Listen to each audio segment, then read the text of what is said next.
to the London match. It's Crystal Palace against Wimbledon. The Eagles, building on that FA Cup final appearance, are still unbeaten. The Dons, in fact, are playing some of their best football away from Plough Lane, and they're unbeaten as well, on their travels, that is. And the Eagles in with a chance of breaking a record today. Terry Venable's great young Palace side back in the late 70s.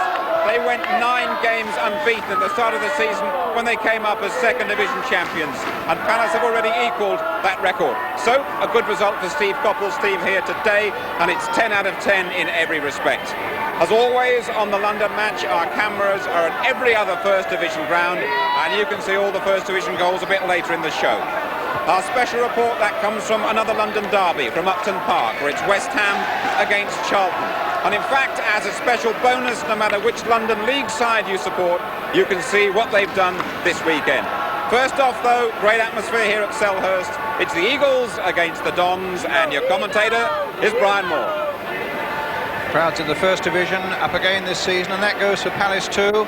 And now the Arthur Waite stand is fully seated. That's a real and necessary sign of the times. And the 100,000th fan this season will pass through the Selhurst Park turnstiles this afternoon. Average gate over 21,000. Many drawn by the prospect of goals from that twin strike force of Ian Wright, 6 so far this season, and Mark Bright already with 4 to his credit. And with Wimbledon having John Fashanu up front, well, there's every chance the fans will get full value today. Palace make 2 changes from the side that drew at Everton last week. Andy Gray returns to the midfield in place of Alan Pardew. Glyn Hodges, who played 200 league games for Wimbledon, takes over from Phil Barber down the left flank. Good start to the day for John Solarco. 21-year-old John is the Barclays Regional Young Eagle for September. Wimbledon, meanwhile, unchanged. They rated their draw against Aston Villa last week as their best all-round performance of the season, and they were delighted when skipper and central defender Keith Curle passed a test this morning on a minor knee injury. Our referee at Selhurst Park this afternoon, Graham Pooley from Bishop Stortford. Ray Harford in the centre, the Wimbledon manager. Players come and go from this club, but their spirit goes on, and Ray Harford, a manager well able to keep that spirit going. In a Wimbledon club, they are in the white shirts today, Wimbledon, and they'll be attacking the goal to the right.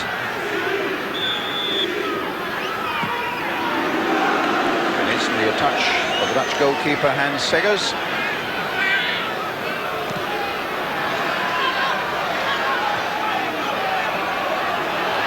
Unbeaten so far this season, remember. Wimbledon been excellent on their travels. They won at Queen's Park Rangers and at Sheffield United, drawn at Derby and Coventry.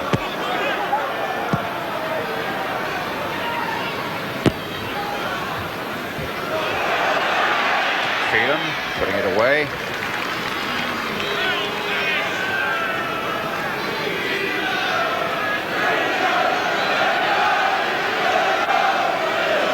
Gray with the throw for Crystal Palace. Good long throw there towards Jeff Thomas. Flicked it on. And of course, deep in the Crystal Palace defence, we have Andy Thorne and Eric Young. Their job will be to look after John Fashanu and Alan Cork. They, of course, were great old Wimbledon players. Then off Andy Thorne. McGee hitting it well on the turn. Fabulous goal! What an amazing goal, Paul McGee! With 10 minutes of the game gone and no apparent danger for Crystal Palace. Nigel Martin, 4 or 5 yards off his line, and little McGee turned, as they say, on the sixpence and floated one over the big goalkeeper into the back of the net to put Wimbledon ahead. A remarkable goal.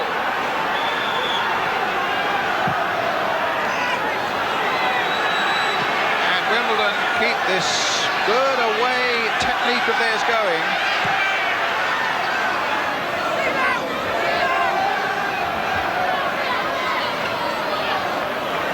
And it was an amazing turn by little McGee. What about that? And here come Wimbledon again with Brzezinski. Barton towards the far post, and an easy catch that time for Nigel Martin.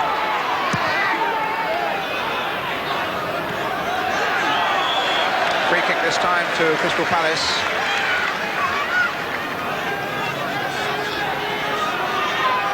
Martin just caught that yard or two off his line, and there was no way back. So quickly did McGee turn that ball in. So far, so good for those on the Wimbledon bench. But here's Andy Gray with a free kick for Crystal Palace. Placed wide for John Salako. Scales gets it away. Plenty of good, solid central defenders. It'll be a tough task for Palace getting through. And McGee needlessly giving away a corner there.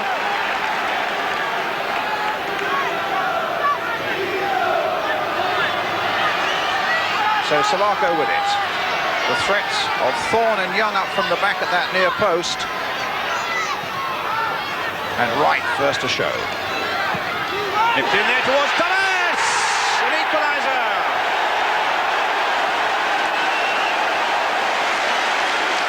The skipper, Jeff Thomas, who scored such valuable goals this season, that's his fourth.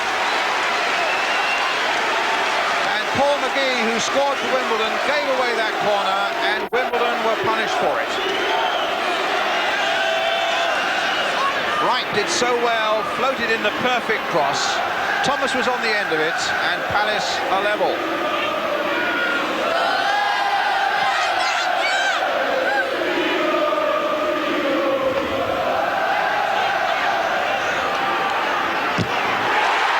Hard in the challenge again. Roger Joseph gets it back.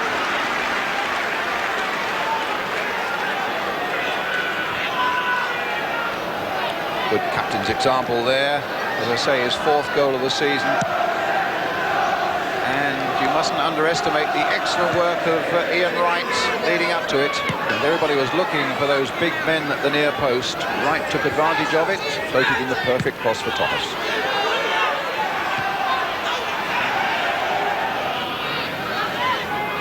Feeder.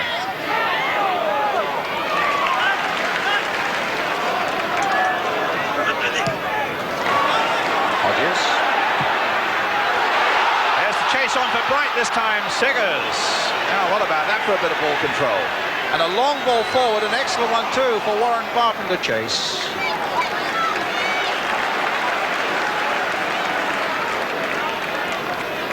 An accepted part of a goalkeeper's armoury now to be able to charge out and take charge outside the box. Seggers did that superbly, because Bright looked as though he might be in a very, very strong position. Andy Gray with another throw.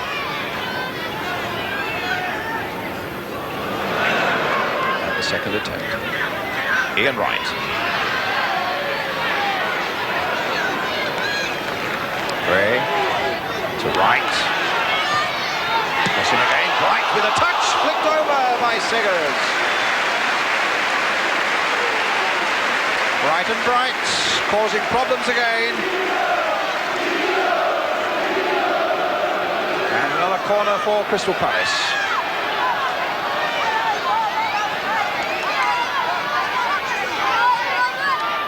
Floated in, but Cork getting that one away. Good header that time by Gray. Back to Salako once more. Salako causing problems.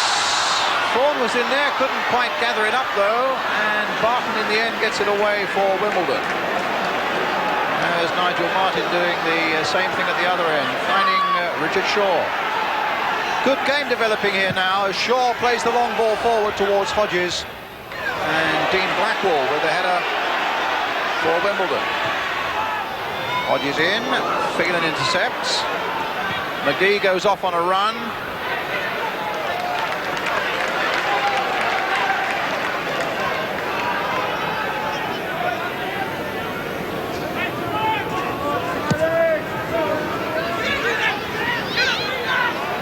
Blackwell lets it go. Wright is in there. Seggers saved it.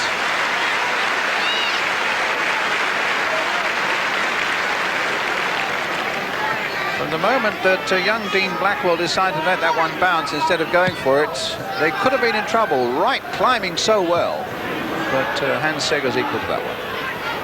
And Terry Phelan is coming off now for Wimbledon, and Carlton Fairweather comes on. Might need a slight rearrangement now, yes. Warren Barton goes to right back, Roger Joseph to left back. Carlton Fairweather out on the left-hand side, and little Paul McGee now goes through the middle with John Fashion. Alan Cork's dropped to the right side of midfield. So quite a rearrangement in the Wimbledon side. And Thorne back to goalkeeper Martin.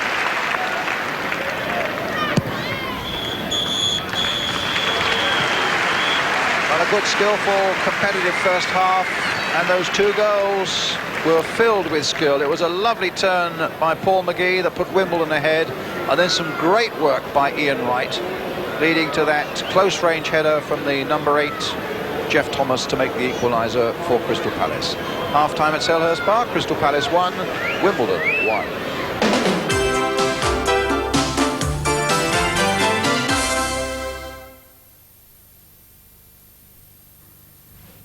Do you sometimes feel that business banking has got just a little impersonal? What's his name? Cuthbertson. Ah, Mr. Cuthbertson, welcome to Global Bank. I'm Dimkins, Regional Director, IC Commercial Accounts, Western Hemisphere. Wife keeping well? She's poorly, actually. Just broke her leg. Good, good. Now, about your expansion plans for... Cuthbertson's. And son. Precisely. And you sell... Bulbs. Bulbs. Good. Then you'll want our electrical revolving loan RS64. I've got the form. Mostly tulips. Some daffs and gladioli. Yes. If only he'd brought his business to the Royal Bank of Scotland. Morning, Tom. Morning, Jeff. Morning. I've had an idea about those greenhouses. The Royal Bank of Scotland. There is a difference. They used to say that this old box had probably the best picture of all time. But we've got to do something about the sound. After all, my stuff's coming out in Nicam stereo. Come on, Animal, you've got them speakers. Put them down there. And you are in them other 2 behind. Don't relax, mate. Throw in this bass monster thing at the back as well. This is horrible. Who put something like that in their place? That's what I need.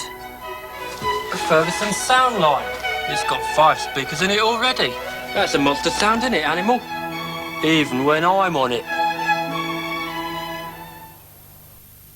Tomorrow morning on Capital FM, you could win £5,000. What's all this about tomorrow? It's so easy. Tune your radio to Capital FM. 95.8. Listen tomorrow morning at 8:15. We'll announce the birthday in this envelope. If it matches yours and you can answer the birthday questions, you could win £5,000.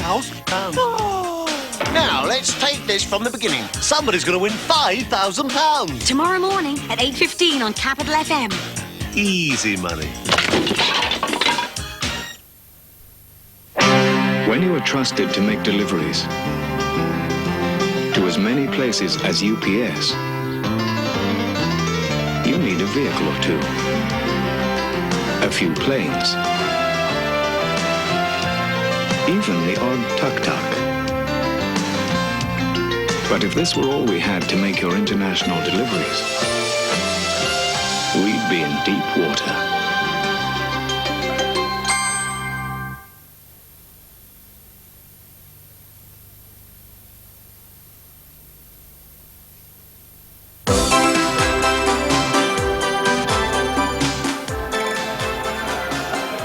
Welcome back to Selhurst Park as Crystal Palace get the second half underway, attacking the goal to our right now with a score at 1-1. Humphrey. Well, Humphrey playing it forward again. And a foul this time on Mark Bright. So Palace get a free kick. A chance for Humphrey to hoist it in towards Eric Young, who's gone forward again. Except that Salaka will now left foot an in-swinging free kick. Blackwell, Carlton Fairweather. Thorne, a handball there by the central defender of Crystal Palace. So it's a free kick to Wimbledon. As Curl now spots up this free kick. Chip in there towards Fashanu. Hasn't as yet been a major threat this afternoon for Crystal Palace, but his great backer is John Fashanu. Got a header there. Fairweather. And again. Fairweather's cross. In towards Fashanu this time. Martin gathered it well.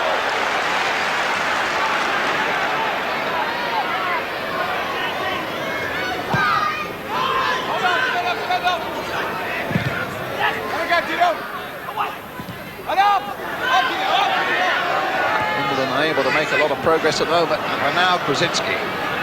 It's given again to Humphrey. And Wimbledon going to be pushed back again as it finds Salako.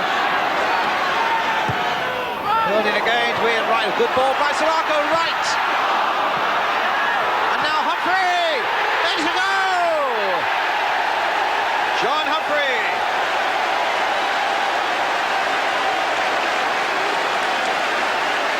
Well, it's his first of the season. And a curious one it was. Again, a lot of credit to the battling qualities of Ian Wright. Battling away here as Seggers came out. And then it comes quite invitingly there. He sticks out a foot.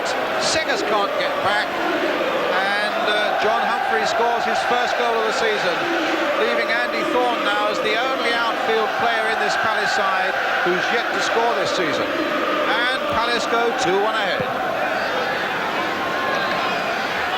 Now, goals come few and far between for John Humphrey, and that really was a funny one. It was Curl who cleared it out, and he half cleared it, and Humphrey who returned it. And they're going to take off number 11, Alan Cork. Sanchez on.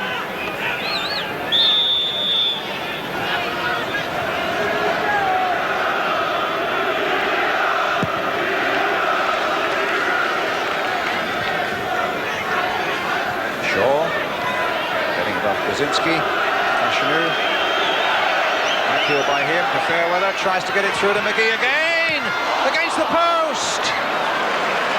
You see, you never have to write off Wimbledon.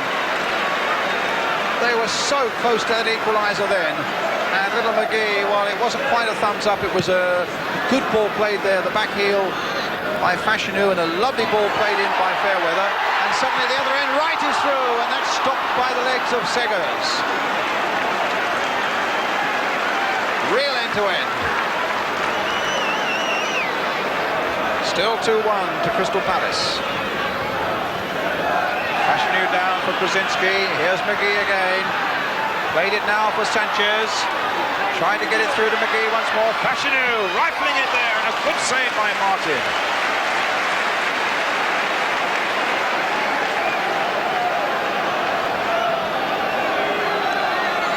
Well, it's hard to get your breath back after all this. It is certainly hard for us to play in the slow motions that we want to because there's so much action.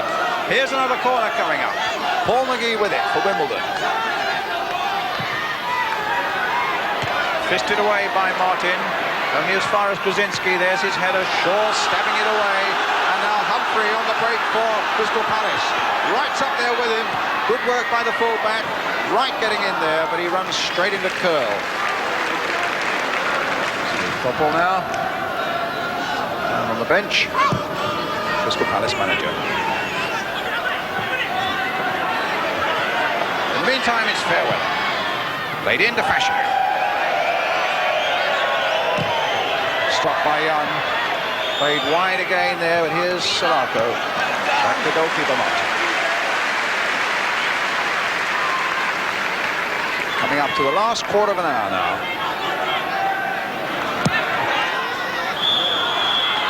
Palace caught offside.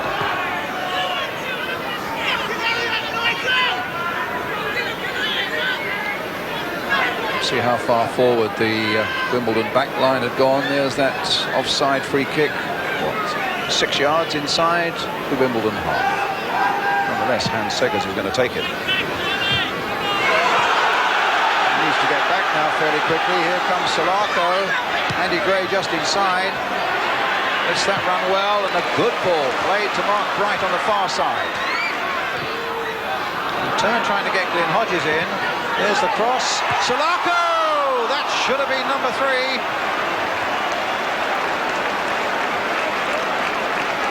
Terrific cross in. Good play by Crystal Palace, right through their midfield, right across the field, and a lovely cross in by Hodges. Salako perfectly placed, didn't begin to get above it though. And it remains at 2-1.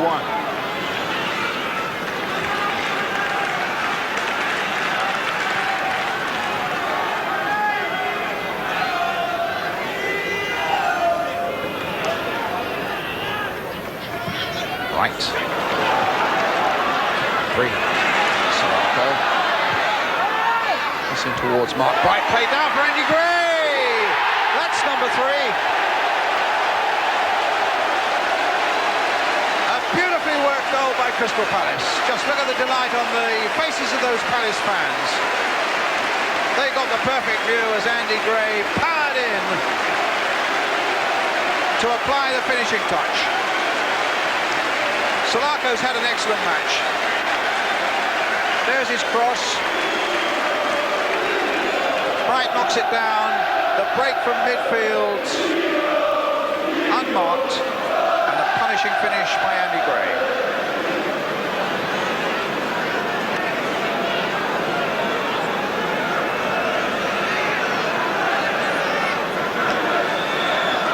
Takes a fair bit to knock the spirit out of Wimbledon, but they must get the feeling now with something like 12 minutes left that it's not going to be their day.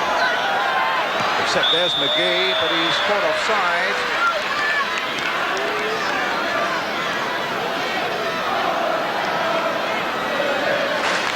So fitting in a way that those two powerhouse men from the midfield, Jeff Thomas and Andy Gray, have both been on the score sheet. There they are, the two of them, for Crystal Palace this afternoon. So much of the good work for Palace springs from those two men, feeding the likes of Wright and Bright and Salako up front.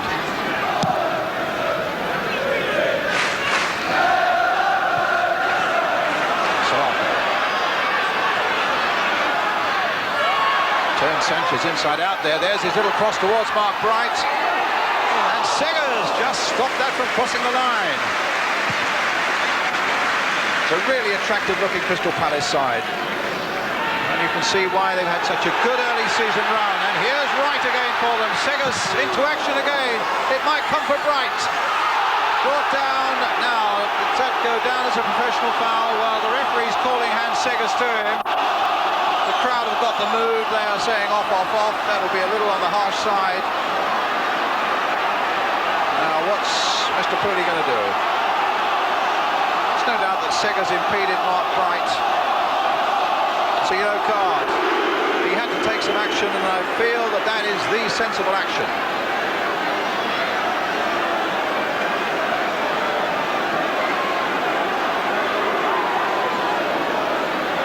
Yellow card, a free kick to Crystal Palace. They want the wall back another yard or two, and I can see their point. I don't think they're going to get it back another yard or two, mind you. Andy Gray hit at the wall. Fairweather can bring it clear. Thorne gets it away.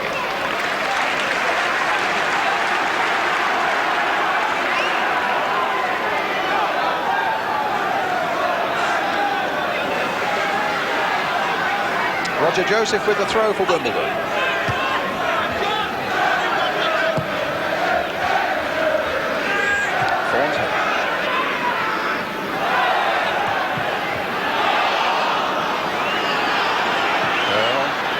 Fashanu. John Fashanu. A little chip. A brilliant goal. Absolutely brilliant goal. There was a real touch of class about that one. And for the second time in the match, Nigel Martins had to backpedal, but couldn't backpedal quickly enough.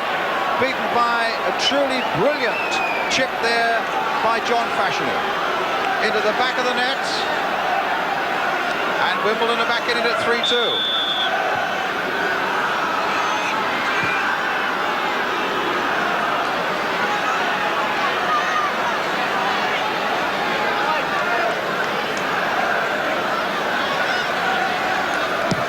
Only his third goal this season. But they don't come much better than that. Right with the cross.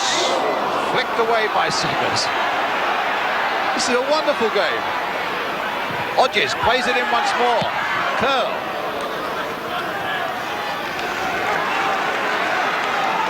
Well, Andy Gray's already over there. We've spoken about his long throws before.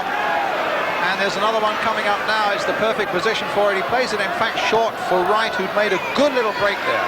Hodges. Across to Bright. It's another one! Mark Bright. 4-2.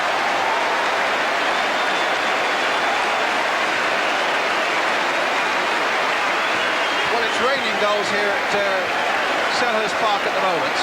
Bit of shoving going on there. Certainly Bright had to shove around for the right to get to that ball. Crystal Palace 4, Wimbledon 2.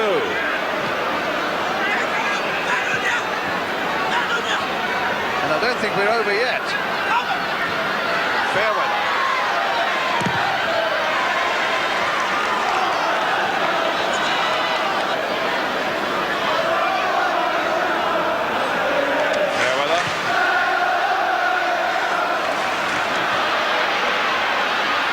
Thomas.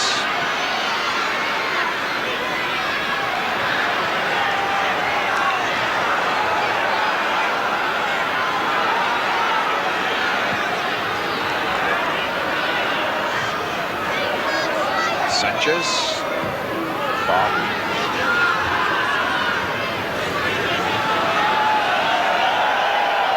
Fashanu. Barton. He's up from offside, no point in stopping the game though. Palace in possession, ready to come forward again.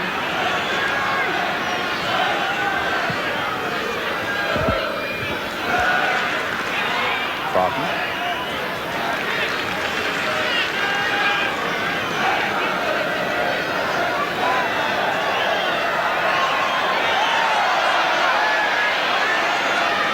Then Hodges. Nice little touch by Wright for Andy Gray, sending Wright on his way again. Can't be often that Palace have scored 4 goals and Ian Wright hasn't got one of them. Offside against McGee.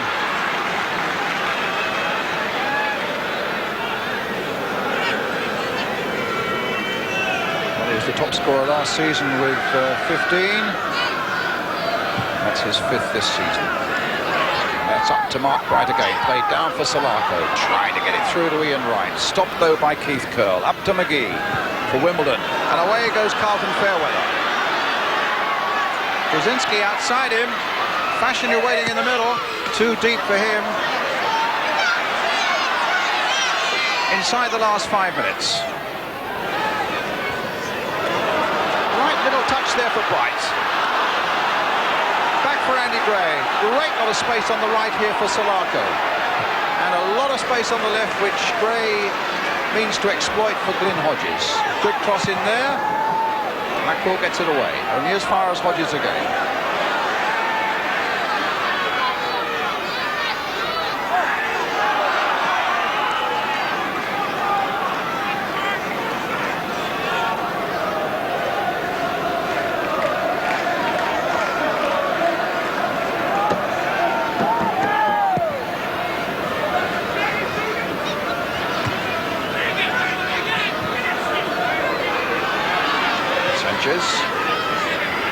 Scales.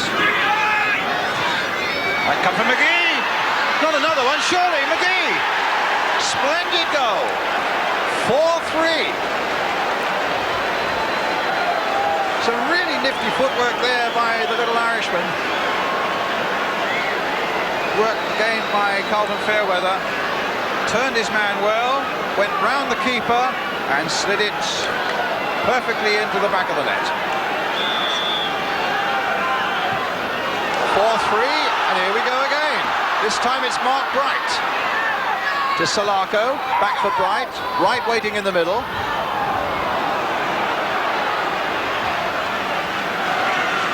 Palace in the meantime making a second substitution. They're taking off Glyn Hodges and bringing on Phil Barber.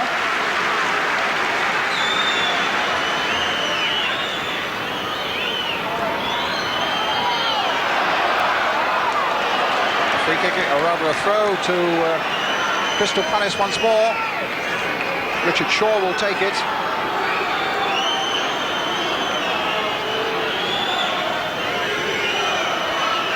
Barber into the corner flag. Barton can't get a touch on it. Now he can. Up to Scales. And away come Wimbledon. One last gasp attempt for him now.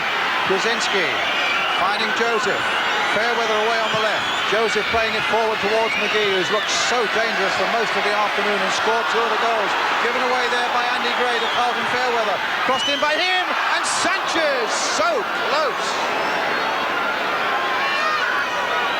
Well, it was a mistake by Andy Gray that suddenly allowed Wimbledon to have possession. And the header by Laurie Sanchez going no more than a yard wide of the Palace goal. 2 minutes of injury time played.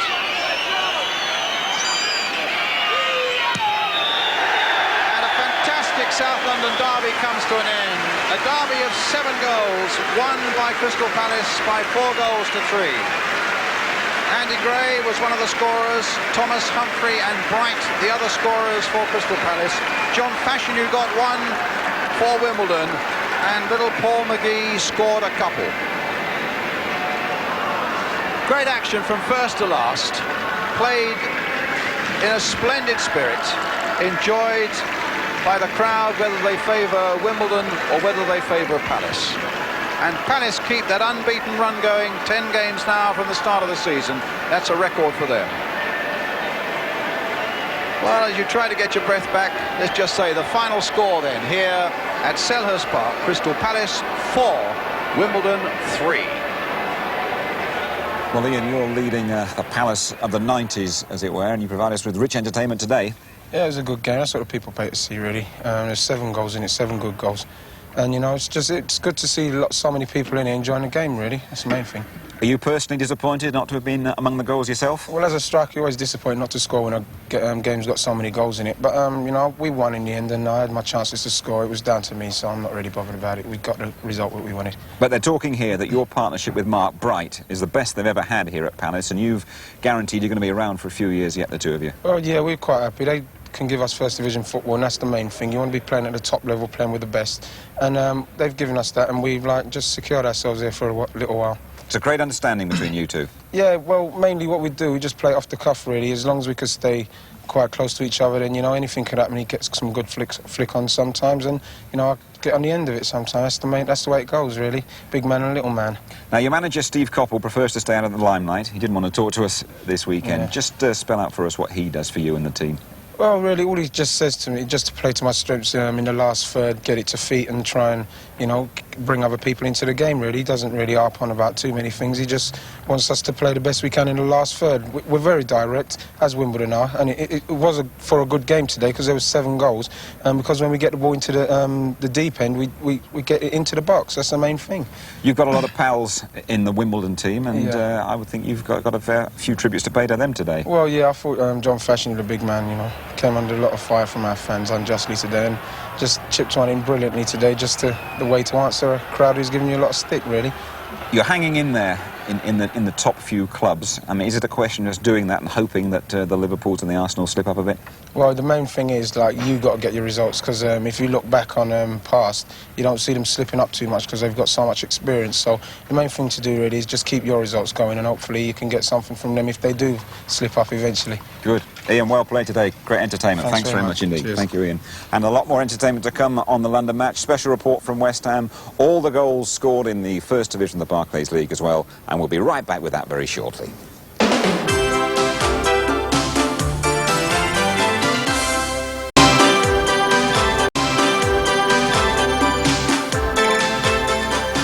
Hello once again from Selhurst Park. We certainly picked the right match to be at this weekend. Mind you, they had a real thriller in the Manchester derby at Main Road, and that's where we start our review of all the weekend's goals. Ward. Quinn. Palace are there. Still a chance for Quinn. Chance for White. 1-0. David White gives Manchester City the lead. Hendry. White first to it. Owen in, Poynton, and towards Ward. Redmond, Heath, lovely flick. David White with another great chance. Oh, Sarah, fabulous goal. 2 goals in 5 minutes for David White and for Manchester City.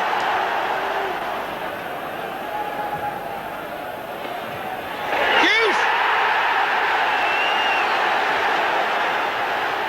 Harper's outstretched leg. Henry still forward. Now, never quite sure what he's going to do next. Quinn, Henry going on. A moment of glory. Isn't it just?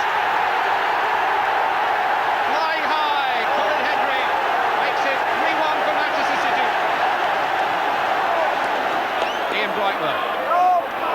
Lost out to McClare. Chance here for Brian McClare. They're closing in, but McClare is good enough. And with 9 minutes left to go, Manchester United have hope again. Got plenty to think about at the moment, Manchester City. Bruce is there with a header. It's in! Brian McClare's equalised! 3-3 the result. Clive Tyldsley, the commentator at Main Road. Well, Chelsea were a bit disappointing on last week's London match. At Anfield, they turn on one of their best displays of the season, but they're punished for missing chances. John Barnes gives Liverpool a flyer. 3 minutes gone, he lays it on for Ian Rush. The unbeaten champions are on their way. Barnes making his 150th Liverpool appearance quite brilliant before he was forced off with more hamstring trouble. 17 minutes played here, and Barnes takes Chelsea apart. Steve Nicol with the second goal. Liverpool now 1-9, drawn 1. Sheffield United now adrift at the bottom, only 3 points from a possible 30. That's the worst run Dave Bassett's ever had as a manager. He'd have enjoyed Wimbledon's London match performance, but not this back pass from Ian Bryson. Keeper Simon Tracy comes out feet first. Regis goes down. It's a penalty. David Speedy the peacemaker as Brian Marwood protests. And for the second week running, Brian Borrows choosing the other side this time, perfect from the spot. Coventry, though, had missed a stack of chances before that winner. No joy for Sheffield United, but relief at last for Derby, their first win, thanks to Mick Harford's goal after only 7 minutes down at the Dell. 3 points at last, and well-deserved too. Well, Rangers staged that great comeback at Leeds on the last London match. Home defeat by Norwich is a major disappointment. Norwich on the way back after that draw with Liverpool. They've discovered another good one in 18-year-old Lee Power from Lewisham. Only his second full game. Rangers 2 down before half-time. Dave Phillips through the hands of Jan Stayskal. Now they need an Ellen Road revival once again. Rangers get back in it early in the second half. Roy Wegerle fouled by a combination of Culverhouse and Butterworth.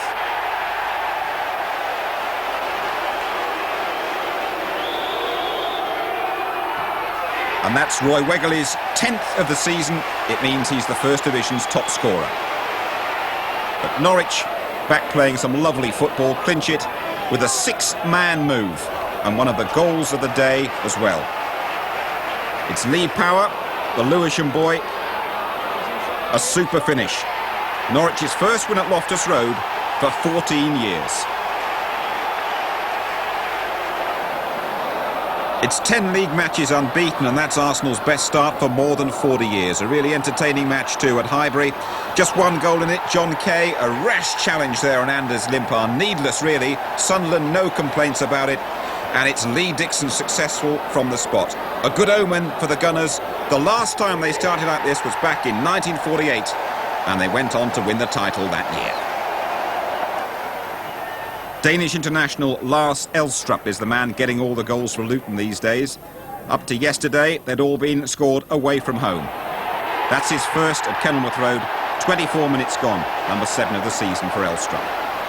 Everton still chasing their first away win, really deserve something from this match, and they got their equaliser 5 minutes into the second half through Pat Nevin, 1-1 at Kenilworth Road. Well, Brian Clough approaching his 25th anniversary as a league manager, and son Nigel did his best to make it a great day for the Clough family at the City Ground. 16 minutes gone, Nigel Clough's first of the season. But now a one-man show from David Howells. You remember he swallowed his tongue on the London match just a few weeks ago. Very much involved in all the meaningful action at the City ground. Watch for a terrific shot from Howells to equalise on the hour. Straight into the top corner. Howells also picked up a yellow card after that. And then he was back defending on his own goal line. Sell-out crowd, 32,000 at the City ground, almost a rare goal from Des Walker. Crosby on it here, and Howells is back to get the ball away.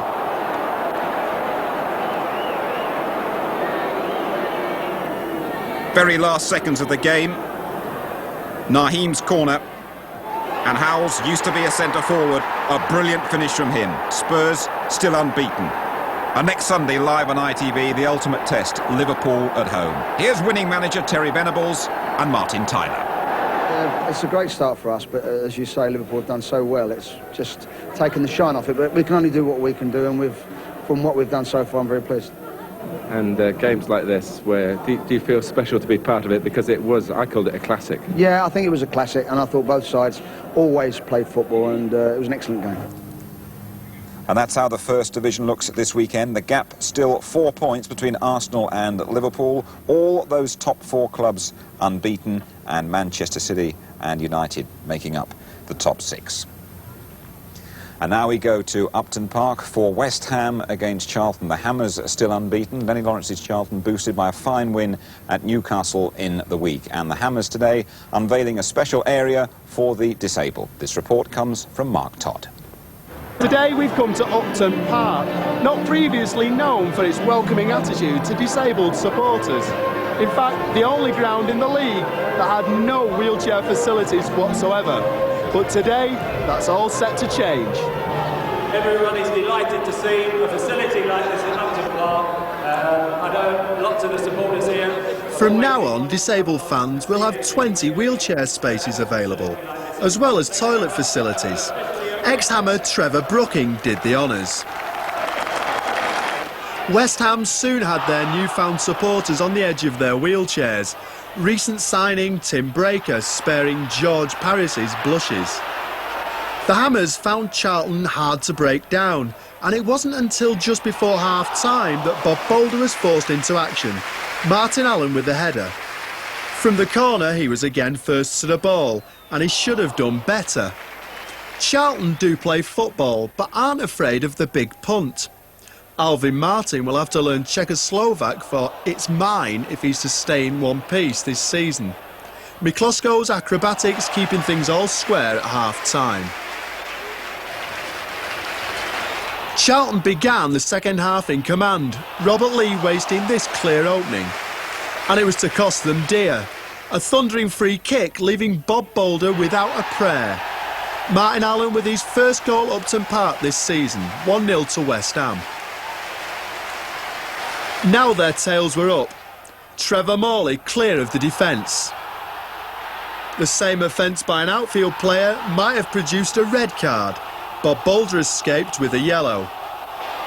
Bishop was now finding more room in midfield, and Allen fancied his luck from anywhere. Without injured skipper Julian Dix, West Ham struggled at the back. Superb stop by Miklosko. Now West Ham go 2 up. Martin Allen taking control of the ball in the area before unleashing torpedo number 2. Alex Dyer on loan from First Division landlords Crystal Palace was impressive. This turn and shot his best attempt. West Ham's lead was well protected by the safe hands of Czech international Ludek Miklosko. While at the other end, Bob Boulder did his best to emulate the Czech keeper. This from the head of McAvenny.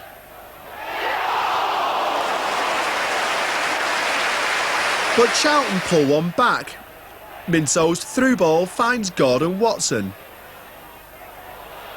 Miklosko keeps that one out, but Dyer's there to poke the ball home.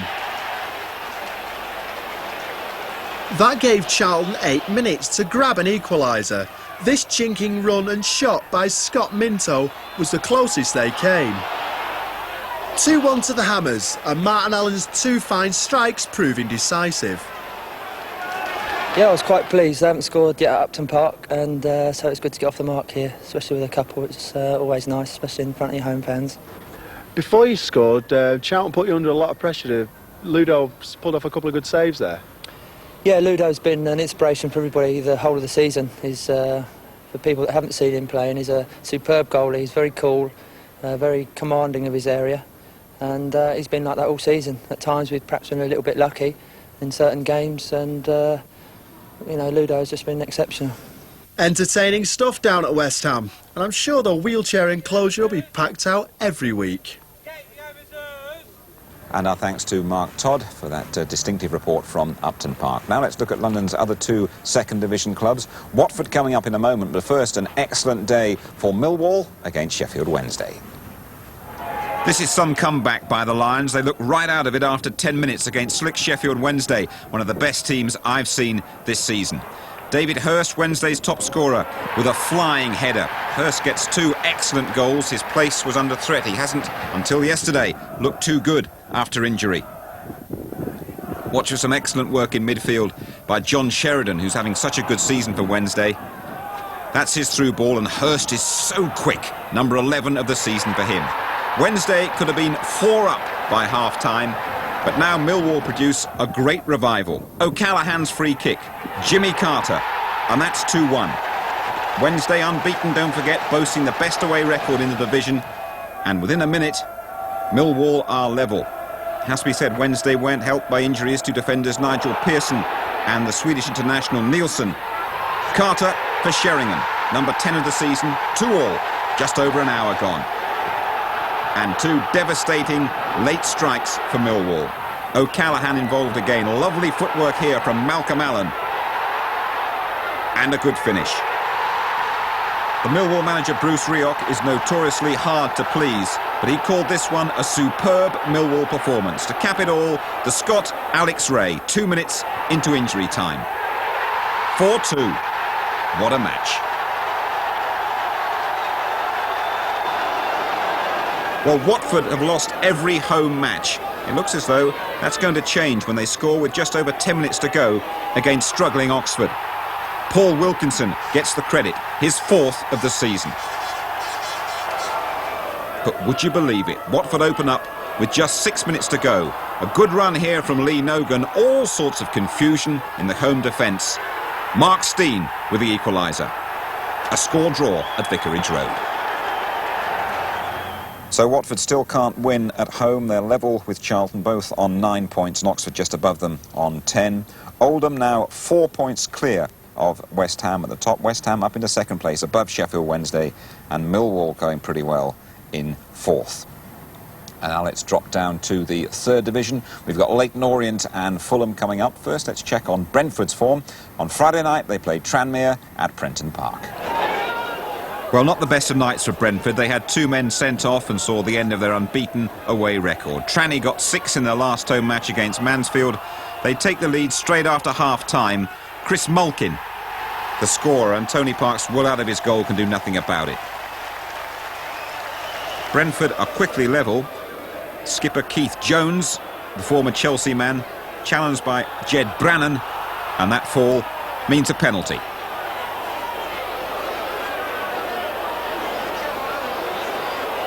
Dean Holdsworth, and he's very decisive here. Brentford are level. But before and after the winner, Brentford have 2 sent off in 11 mad minutes, Cash and Bates. And now Parks can't hold a shot from Jim Steele, and Mark McCarrick wins it. Tranmere overtake Brentford, they're 4th now on goal difference. And now to Elm Park, Reading, where Leyton Orient are victims of the quickest goal of the day. 31 seconds played, Trevor Senior lobs Paul Heald. Very similar to that Bolton winner last week. Orient got their first away point at Grimsby in the week. They equalise on 56 minutes. Jeff Pike free kick, and Kevin Nugent with his 5th of the season.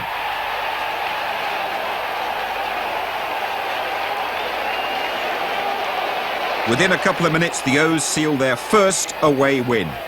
The Reading defence just can't get the ball away, and there's some very determined work by top scorer Steve Castle, number 8.